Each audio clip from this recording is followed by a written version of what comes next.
Kasabay ng en banc session ng Korte Suprema kanina, nagprotesta naman ang Flight Attendants and Stewards Association of the Philippines o FASAP laban sa umunoy pabago-bago nitong desisyon sa kanilang kaso. Tinanggap na ng Korte ang mosyon ng FASAP pero hindi pa rin muna ito nagdesisyon. Nakatutok si Lia Manyala.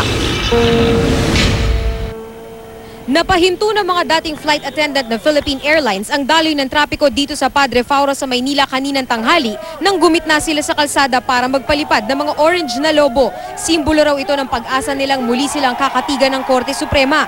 Kulay ng uniforme dati ng PAL ang kulay orange. Lumuhod pa sa harap ng Korte ang ilan. Tsinelas naman ang bitbit ng iba. Simbolo ng anilay pag-flip-flop o pabago-bago raw na desisyon ng Korte Suprema sa kanilang kaso. Kami ay natatakot. Ito pala ang ating justice system. Tigilan nyo na po sana ang pagsalita na parang binibigyan nyo kami ng breadcrumbs na para makontento kami. Hindi ba sapat na dahilan yun para tayo ay magsaya na kami man lang ay nagkakaisa sa aming kalungkutan? Di dalawang bagay na negative ay positive.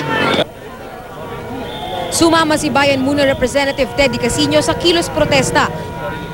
Unang nagbanta si Casino na maaaring ma-impeach ang mga mahistrado ng korte dahil sa ilang beses na nitong pagbabago-bago umano ng tayo sa mga inilabas ng desisyon. Pero ngayon, iba na ang tono ng kongresista. Iimbitahan daw muna ng Kamara ang tagapagsalita ng korte para pagpaliwanagin sa issue ng binawing desisyon sa kaso ng FASAP. Baka naman may bagong sistema na nasa korte na hindi natin alam at baka kailangan natin ng legislation to remedy. Ang isang problema kasi natin, en banc decision itong recall. And we do not want to be impeaching the whole Supreme Court. Kaya pag-iisipan daw ng korte sakaling maimbitahan nga ng Kamara. Well, I will have to check the invitation. No? What am I expected to do there? No? Nag-ugat ang protesta ng mga flight attendant nang maglabas ng desisyon ng Korte Suprema kamakailan na bumabawi sa naunang desisyon ng Second Division na nag-uutos sana sa PAL na i-reinstate ang mga tinanggal nitong flight attendant. Giit naman ang Korte hindi maituturing na pag-flip-flop ang pagbawing iyon sa naunang desisyon.